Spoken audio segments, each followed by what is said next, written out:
Hey guys and welcome Hey guys and welcome to the Hackinon's YouTube channel. Let's continue the second part of the project where we'll work on the CSS code of a list style based website. So we need to deliver something like this, but we have created the HTML part of the website.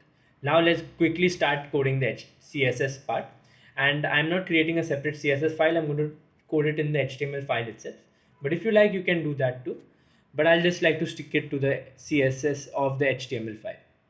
To do this, first things first, we have to create the styling for the list style. So let's just do that.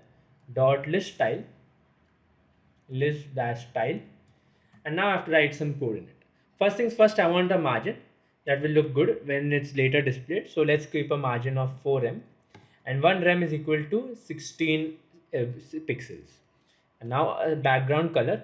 Background color, let's just keep it as aquamarine since it's the same in the previous project. Now we've got little design that is similar to what we are looking for, but still there's a lot more left. Let's define a width to be of a 50 viewport width, and a height to be of, let's just say, 10 viewport, or 10 would be quite a lot. Let's keep it 5 for the time being.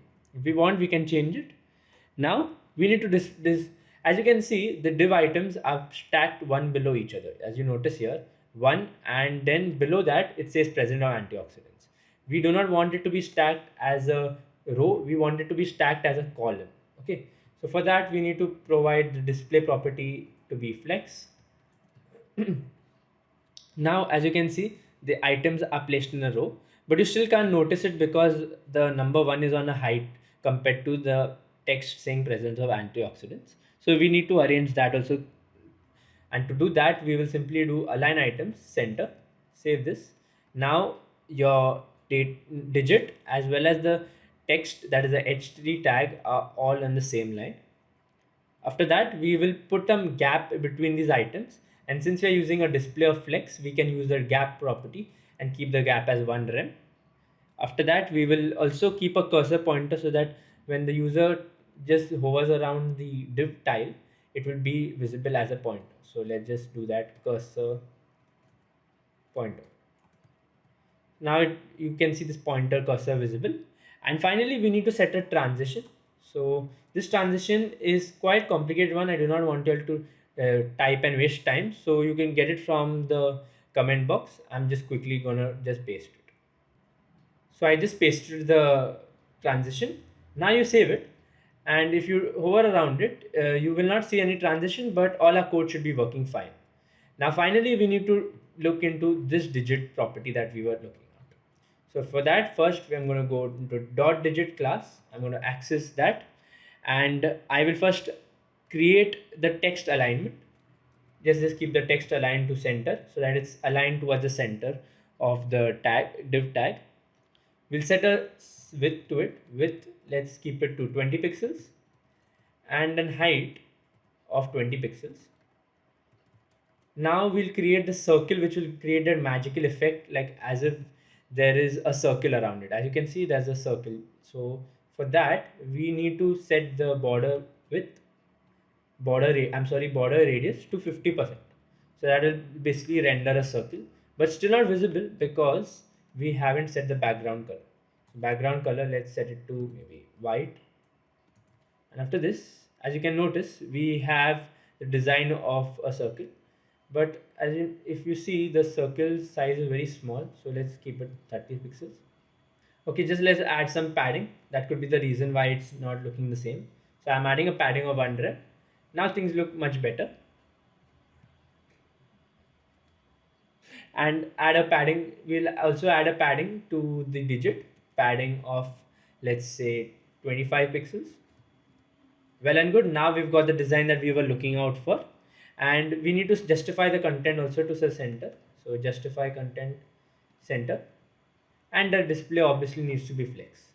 Display flex.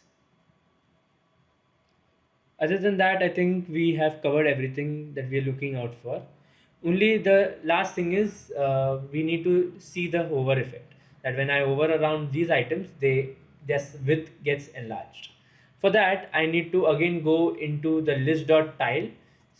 pseudo function, that is list.tile colon hover, and after that inside the hover function I will use a transform function and I will scale it using the scale function to 1.1 size of the current size.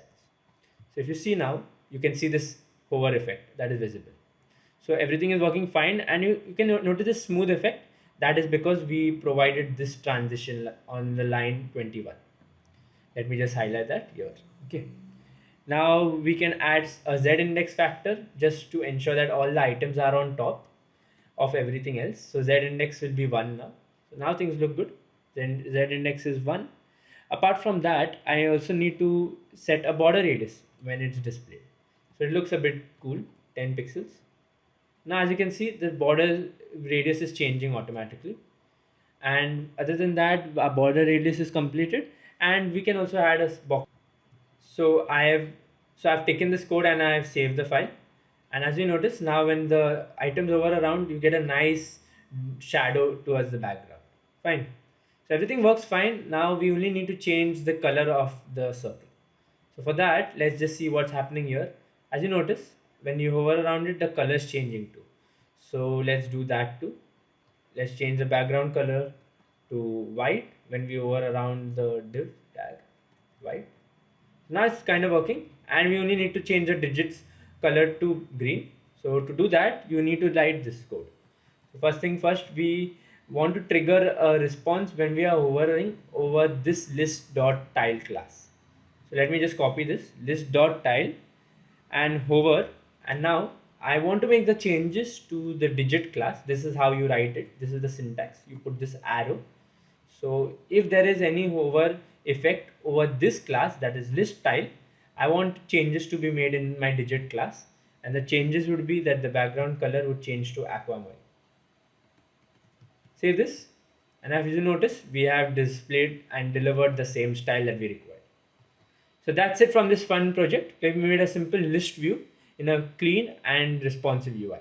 If you found this video helpful, don't forget to drop a like button and subscribe to the Hackathons YouTube channel for more fun and interesting videos.